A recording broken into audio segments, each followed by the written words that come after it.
Holy shit! Back from being dead for a couple of months, and there's no better time to talk about this than like now. Relatively speaking, as we enter the new year, the Expedition 33 Awards from not too long ago gave us, or at least me, the biggest surprise of all. Leon Kennedy and Resident Evil Requiem. Okay, this is actually pretty cool. MegaMan Dual Override, the newest entry in the classic MegaMan franchise, set to release in 2027. I knew it! I called it! I called this a year ago! Go watch that video, it's good! Not long before the reveal from the Game Awards, Capcom had gone on to say that along with IPs such as Devil May Cry and Ace Attorney, they wanted MegaMan to grow back into one of their core IPs. Many others, and understandably so, looked at this statement without holding their breath, seeing as Capcom hadn't done anything for the Blue Bomber, say except for the Battle Network collection and the most recently announced Star Force collection since MegaMan 11 back in 2018. But to some on the outside looking in, you might be confused. What makes it such a big deal for us? How is this different from MegaMan 11? Is MegaMan really back?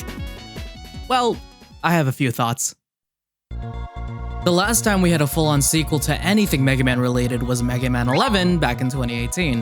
That was just a little over 7 years ago. And if I'm being honest, back when it was initially announced, you would have only been able to find out about it if you were actively looking for it. Specifically, its initial announcement was made on a Mega Man specific stream celebrating its 30th anniversary. The problem is with its initial announcement being revealed on a Mega Man themed stream.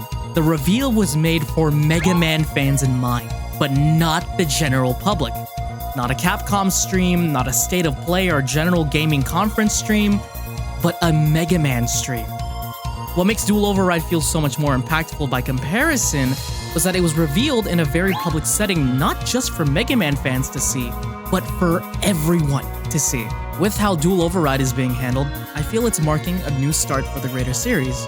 Being revealed at the Game Awards instead of a niche stream people would have to actively look for, and what I think to be the most important thing, dropping the number in the title, is everything. No attachments needed, no 11 games before, just Mega Man Dual Override. To clarify, in an interview and a couple of tweets from trusted Capcom insider Protodude, I'll be sure to link where I got my info from him, Mega Man Dual Override was originally titled Mega Man 12 during its on and off development over the past couple of years. To add on to that, the reason for Dual Override's weird development time was partially due to the fact that newer hires within Capcom were learning how to work with the RE engine. Yes, that RE engine. And that Mega Man 11's team, working with the older MT framework engine, were left alone until the development of 11 was finished. It wouldn't be until after Mega Man 11's complete development cycle where they would learn the RE engine for the future planning of any Mega Man games. The most important thing to note is that this wasn't just specific to Mega Man, but applied to any and every product Capcom would put out in the future. Anything they considered or wanted to be flagship was to be on the RE engine. Hence the training of RE engine for new hires and waiting for other development teams to finish their products so that their full focus was learning the RE engine either through training or through working another project that utilized it. For Mega Man's next game to be on the RE engine, releasing on its 40th anniversary, that should mean something, right? Capcom over the years has done a pretty decent job of bringing the greater Mega Man franchise to modern platforms. Classic, X, Zero, ZX, Battle Network 11, and to some extent X-Dive, now with Star Force coming back into the picture later in March of 2026. And if what Protodude's saying is true, that Dual Override is not the only thing to expect for the Blue Bomber's 40th anniversary, that's saying something, I feel like. I probably didn't hold my breath that much back in 2024, but if Mega Man's future didn't look bright then, I think maybe Capcom has finally decided to turn on the lights.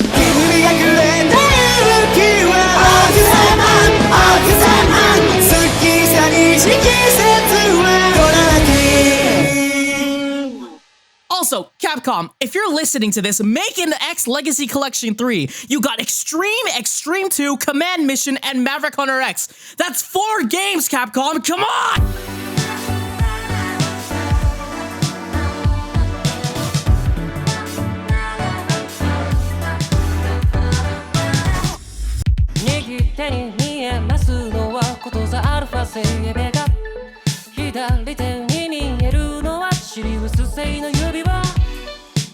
は冗談交じりの挨拶と笑い声乗せかけ出したミルキーウェイ予定の時刻通りメトロポリス汽車から見下ろす煙を出して